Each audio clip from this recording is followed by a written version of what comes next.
이기현 후보 먼저 인사 주시죠. 네, 안녕하십니까. 저는 고양병에서 이번에 민주당으로 국회의원에 출마를 준비하고 있는 이기현입니다. 제 소개도 되는 거예요? 네. 예. 저는 그 94년도에 김근태 의원과 함께 정치를 시작했고요. 첫 비서관을 했습니다. 그 이후에 민주당의 당직자가 되어서 20년 동안 민주당의 당직자로 살았습니다. 조직국장도 했고 총무국장도 했고 뭐 여러 가지 일을 했고요.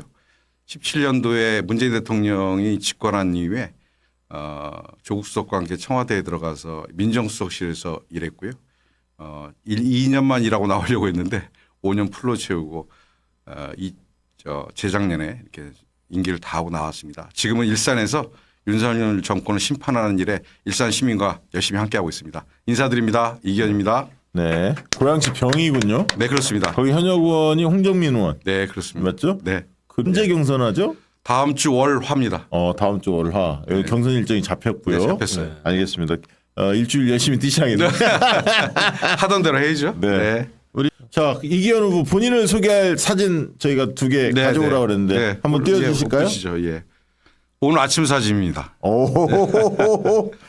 동국대학병원 있는 식사동 사거리에서 찍은 건데요. 이거 제가 새로 개발한 무기입니다. 제가 좋네요. 네이밍을 어떻게 했냐면 예. 일산 신형 13호라고요.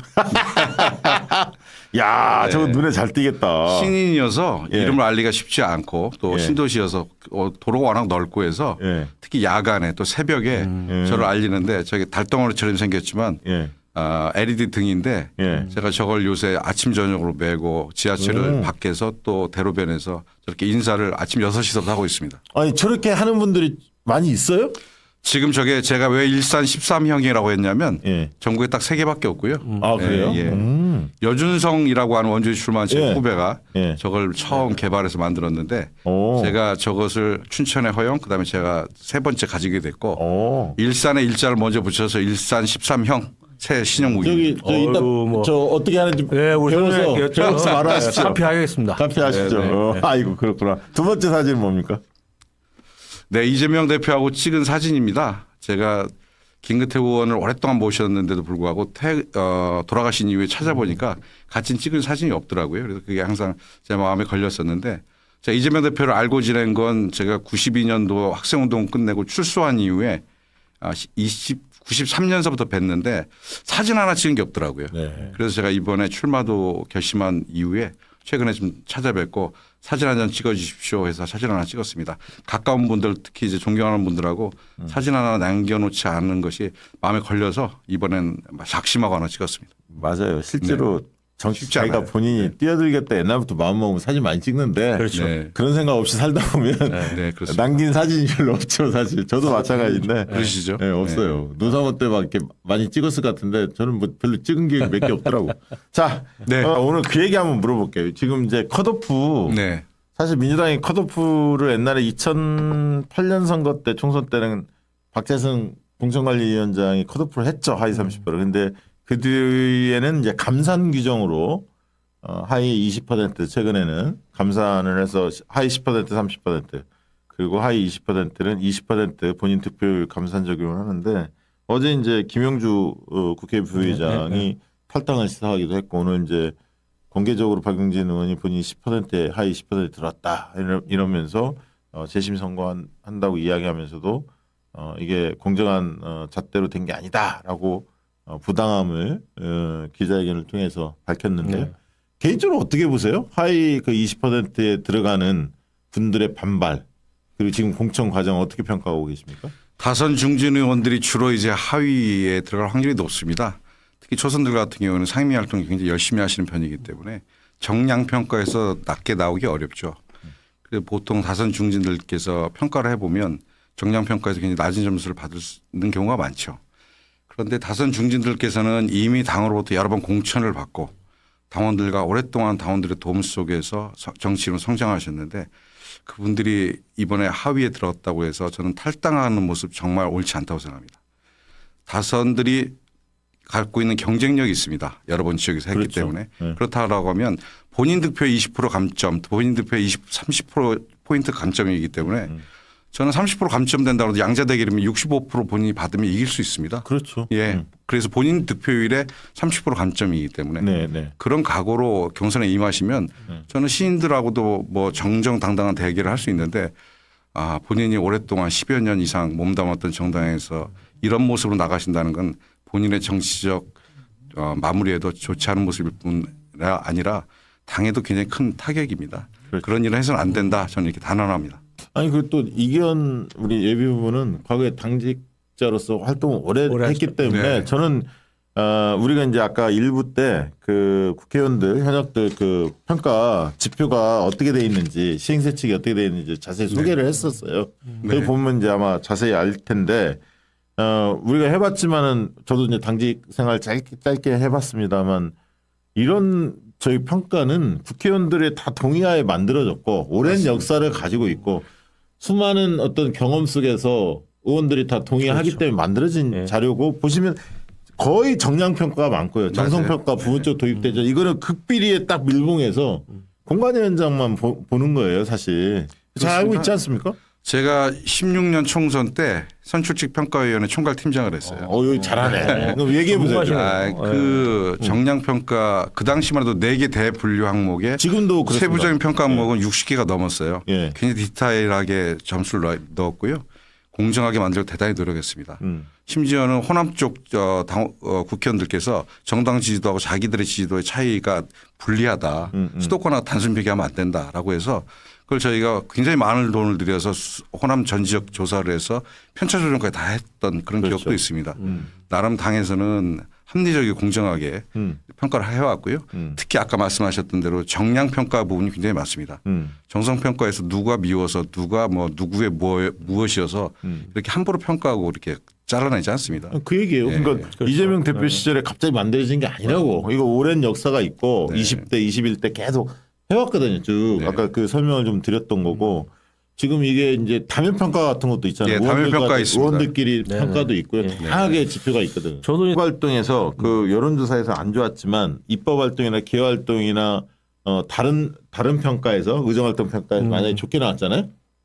그럼 그걸 또 상쇄할 수 있어요. 그렇죠. 다 그러니까 그렇습니다. 여론조사만 있는 게 아니에요. 쉽게 이야기하면 굉장히 종합적으로 있거든요. 여론조사가 그렇게 크게 좌우하지 않아요. 예. 아까 제가 대분류 4개를 얘기하셨는데 말씀드렸는데 4개의 대분류 중에 하나일 뿐이고 나머지 3개의 분류는 정성평가도 일부 있습니다만 개량화된 정량평가가 대부분입니다. 그러니까 이제 아까 네. 다시 한번 얘기하면 합니다만 의정활동이 있고 기여활동이 있고 공약 이행활동이 있고 지역활동이 있어요. 그래서 아까 그 4개 대분류 중에 세부 또 기준이 쫙 있고 아까 출석률 얘기도 있고 뭐 다 있습니다. 본회의 상임위 출석도 있고 의총도 있고 의총도 뭐, 있고 다 있습니다. 있죠. 그리고 또 당직을 맡았으면 또 가점도 있고 네, 이게 그렇습니다. 종합적으로 다 짜여 있거든요. 그러니까 당원들 평가만 안 좋다 해서 그 사람이 하위 10% 들어가는 게 아니에요. 여러 가지 종합적으로 문제가 있었던 거야. 맞아요. 예. 예. 그렇게 봐야 돼. 그래서 결론은 반성부터 해야 한다. 들어간 당연히. 사람. 예. 그래서 다선 중진들이 주로 포함되는 이유가 그런 것이에요. 초선 재선들 같은 경우는 긴장감이 있기 때문에 국회에 대한 태도, 당에 대한 태도 자체가 기본적으로 경계심을 갖고 이제 임하는데 3선, 4선, 5선 되신 분들 같은 경우는 내가 누군데 약간 이런 마음이 실제로 의정활동 하다 보면 생길 수 있다고 생각해요. 맞아요. 이런 것들이 일정하게 자기의 태도의 문제, 성실성의 문제에서 반영되는 것이어서 그 문제는 본인들도 본인이 갖고 있는 강점이 있기 때문에 네. 인지도가 있기 때문에 그건 내가 극복하고 가야 될 문제다라고 생각하고 극복을 해 주셔야죠. 예. 그러니까 감수하고 자기 경선 뛰겠다면 뛰는 거고. 그럼요. 내가 도저히 안 되겠다면 불출마 선언을 하는 거고. 그런 거 아닙니까? 예, 판단은. 컷오프 시킨 게 아니잖아요. 그렇죠. 근데 뭐 이거를 마치 밀실에서 사천한 것처럼 이렇게 하니까 열받는 거죠. 사실. 본인이 안 들어갈 때는 시스템 공천 잘 굴러간다고 하고 본인이 들어가면 이거 문제 있다 이렇게 하는 거거든. 아유 참. 자, 두 네. 분이 정치 활동 오랫동안 해 오셨는데 자랑거리 한 2가지만 뽑아주십시오. 자랑거리. 예.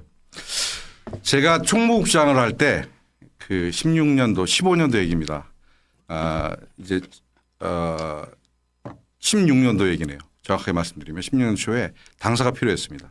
당사가 예. 없어서 예. 다른 건물들 여러 개를 빌려서 한 층, 두 층씩 빌려서 선거를 치렀는데 도저히 대선을 치를 수 있는 조건이 안 됐어요. 예. 12년도에 제가 총무팀장 하면서 그걸로 검찰 조사도 받았습니다. 4개의 건물을 빌려서 쓰다가 검찰 조사도 받고 했는데 16년도에 제가 당사가 꼭 필요하다는 생각에서 지금 쓰고 있는 민주당 당사를 매각하는 일을 총무국장으로서 진행을 했고요.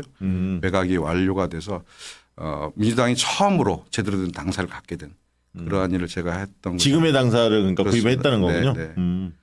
많이 남았어요. 지금 그때 다 갖고 부동산이 많이 뛰어가고 가격이 부동산 많이 뛰었죠. 여의도에서 그런 빌딩이 없어요. 네, 마당이 있는 지금의 당사 같은 건물이 없고요. 그게 제가 당직자로서 20년 있으면서 꼭 해보고 싶었던 일인데 총무국장을 하면서 이제 퇴직하기 전에 완료했던 일이어서 기억이 남고요. 네. 또 하나는 요새 작년에 있었던 최상병 사건 관련돼서 박정훈 대령이 좀 고초를 받고 있는데 그것의 모태가 됐던 그것의 단초가 됐던 법이 군사법원법입니다. 네. 그래서 아시겠지만 문재인 정권 마지막 22년도에 이해람 여중사 사망 사건이 있었습니다. 네. 네. 그분에 대한 사망 사건 이후에 많은 분노가 군사법원법을 꼭 개정해야 된다. 그리고 공개되지 않고 그다음에 폐쇄적인 군사법 체계로서는 도저히 이러한 군내에 있을 수 있는 사망 사건이라든지 성비위 관련돼서 해결할 수 없기 때문에 민간 경찰로 이첩해야 된다는 내용이었고 그것이 법으로 통과가 됐습니다. 물론 그 법에는 여러 가지가 있습니다만 그런 내용이 주택이 포함됐는데 그 법률안이 적용된 사건이 이 사건이었습니다. 그런데 이 사건에서 이 법의 개정 정신 군사법원법의 개정 정신을 제대로 이해하지 못한 국방부 장관과 그다음에 용산이 이 사건을 틀어버린 거죠. 그래서 민간 경찰로 이첩되고 있었던 정상적인 루트를 이 사람들이 이게 사단장을 이런 사건으로 기소할 수 있어? 라고 하는 용산의 누구의 분노에 의해서 이 사건이 뒤집어져 버린 거죠. 네. 그래서 지금 박정훈 대령이 고초를 받고 있는 것이고 법의 취지가 왜곡되고 있는 것입니다. 불법 예제가 뭐 여러 차례 물론 박시영 TV에서도 얘기했고 공개된 내용입니다만 이 문제는 꼭 특검이 필요하고 사법 처리가 필요한 내용입니다.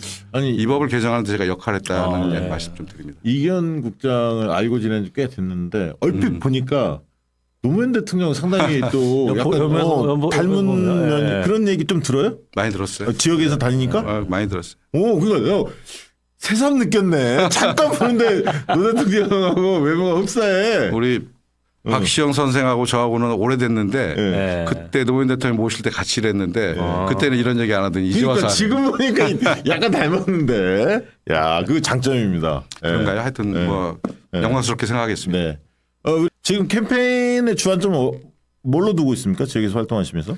슬로건은 또 어떤 슬로건은 이기는 이기현, 그리고 다시 뛰는 일산 이 두 가지인데요. 네. 이기는 이기현은 제가 나와 있는 모든 후보 중에 가장 경쟁력 있는 후보다 우선.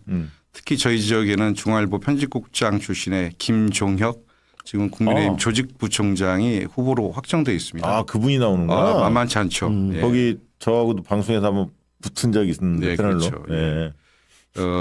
뭐 첫 윤석열 정부가 출범했을 때 당의 비대위원을 하셨던 네, 분이고 그랬죠. 언론계에서 보면 상당한 뭐 수준의 분이시죠. 그렇죠. 네. 약간 뭐 흔히 말하는 좀 점잖은 느낌이 드는 네, 그런 이미지가 있죠. 실제는 모르겠고. 그분과 본선에서 붙었을 때 가장 승리할 수 있는 경쟁력을 누가 갖고 있는지에 대해서 제가 자신이 있기 때문에 근데 그분에 대해서 슬로건 좀 잘 지었네. 네. 이기현이니까 이기는 그렇죠. 이기현 이름 네, 마케팅도 좀 되고. 그리고 또 하나는 다시 뛰는 일산이라는 것을 넣었는데 아시다시피 일산이 30년 전에 일기 신도시로 개발됐던 대표 도시입니다. 그 당시에 30대 40대의 학부모들이 아이들 유치원생들 초등학생들 손을 잡고 이제 들어와서 정착한 곳이 일산인데 네. 30년이 지난 이후에 지금 한 근 40년 가까이 돼가죠. 네. 뭐 30여 년 됩니다. 이러다 보니까 아이들은 커서 졸업을 하고 또 결혼을 하고 직장을 찾아서 이제 직장이 있는 강남으로 서울로 나가는데 같이 돌아왔던 분들은 이제 60대 70대가 되셔서 엄마 아빠들은 이제 노인이 돼서 거주하고 계십니다. 그래서 네. 한 세대가 갑자기 30년 만에 일산이 굉장히 젊고 교육 수준이 높은 도시여서 네. 지금은 아이들은 작고 그리고 어르신들이 많은 도시로 급격하게 변해가고 있습니다. 이건 꼭 뭐 일산뿐만 아니라 분당도 마찬가지고 삼본 평촌도 마찬가지입니다. 네. 네. 일기 신도시들이 갖고 있는 공통된 문제인데 성장 동력이 떨어지고 활력이 떨어지고 있는 일기 신도시를 어떻게 혁신하고 성장 동력을 만들어낼 것인가에 대해서 제가 깊게 고민하고 있다는 말씀. 뭐 공약을 다 말씀드리긴 좀 어렵겠습니다만 네. 그래서 성장 동력을 확충하고 그리고 젊은이들이 살기 좋은 도시, 노인들이 살기 좋은 도시, 교육하기 좋은 도시를 만들겠다는 게 제 공약의 핵심입니다. 홍정민 의원과 아무래도 이제 경쟁을 해야 할 텐데 네. 홍정민 의원에 비해서 본인이 나은 점 어떤 점이 있을까요? 홍정민 의원은 제가 그 좋은 스펙을 갖고 계신 후보입니다. 다만 국정운영 경험에 있어서 또 민심을 안는 경험에 있어서는 저보다는 조금 경험이 좀 부족하다. 저는 이런 말씀 드리고요. 제가 당에서 20년 의원회관에서 있었고 청와대에서 5년 있으면서 국가 운영과 예산을 어떻게 만들고 어떻게 집행하고 국가의 사법 체계는 국가의 권력 체계는 어떻게 운영되는지에 대해서 또 지방의회는 어떻게 운영되는지에 대해서 비교적 소상히 공부도 했고 오랜 시간 경험했다고 생각합니다. 국정 운영 관련돼서 경험이 있기 때문에 지금 일산 성장 동력을 만들어내는 데는 제가 더 적임자다 이렇게 좀 생각을 하고 있습니다. 뭐 저기 좋아하는 분들 어떤 면을 좋아합니까 후보에? 제가 좀 튼튼합니다.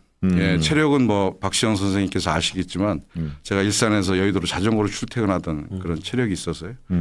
새벽서부터 가장 먼저 나오고 가장 늦게 들어가는 후보라고 저는 자부합니다. 열심히 좀 현장에서 뛰고 있고요. 또 제가 거짓말하는 것 잘 못해서 진솔하게 좀 말씀드리려고 해서 좀 투박하지만 그렇게 말씀드리는 게 유권자들한테 좀 좋게 보여지는 게 아닌가 이렇게 생각합니다. 네. 국회 입성하시면 어떤 일 가장 먼저 좀 하고 싶으세요? 제가 지금 죄가 있다고 생각합니다. 예, 청와대에 있었고 또 5년 근무하면서 3년을 민정수석실에서 있으면서 마지막 민정비서관을 했는데 제가 권력형 개혁자 관련돼서 여러 가지 일을 했고 법과제도를 바꿨습니다만 인사 운영의 미숙함과 그리고 결국 사람을 바꿔내지 못하면서 제가 개혁을 한다고 했는데 결국 법과제도는 고쳤지만 정권이 바뀌면서 모든 것이 지금 원상태로 돌아가 버렸습니다. 저는 이것을 다시 되돌려야 된다고 생각하고요. 그러기 위해서는 첫 번째는 법 개정을 좀 해야 된다고 생각합니다.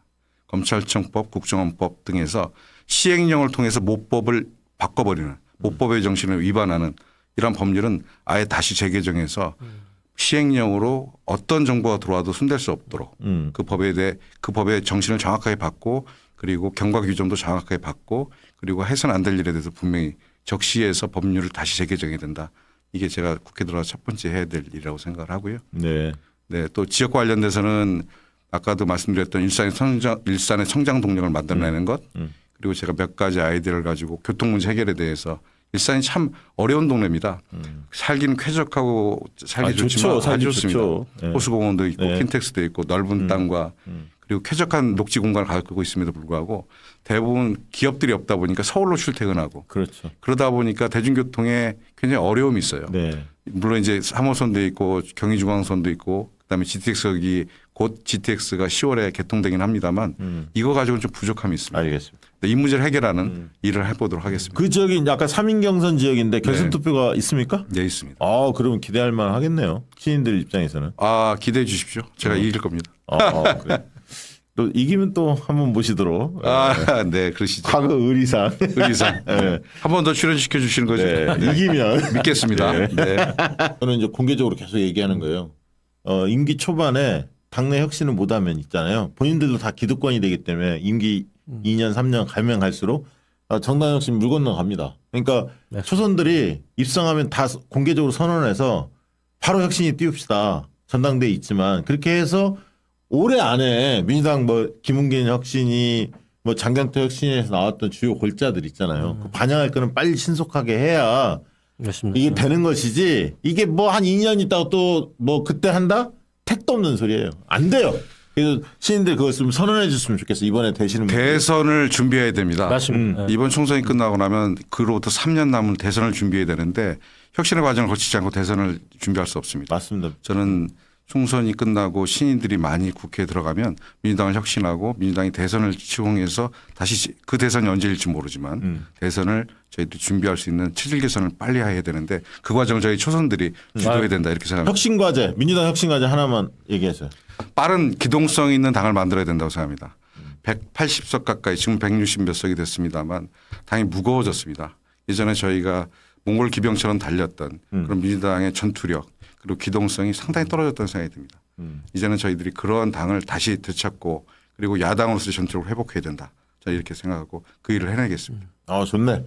혁신 두 분 말씀 들어보니까 나름 준비가 잘 돼 있다는 그런 인상들을 좀 받게 됐고요. 자, 후원 계좌 한번 올려주시겠습니까? 우리 이기현 후보 후원 계좌 한번 올려주시겠습니까?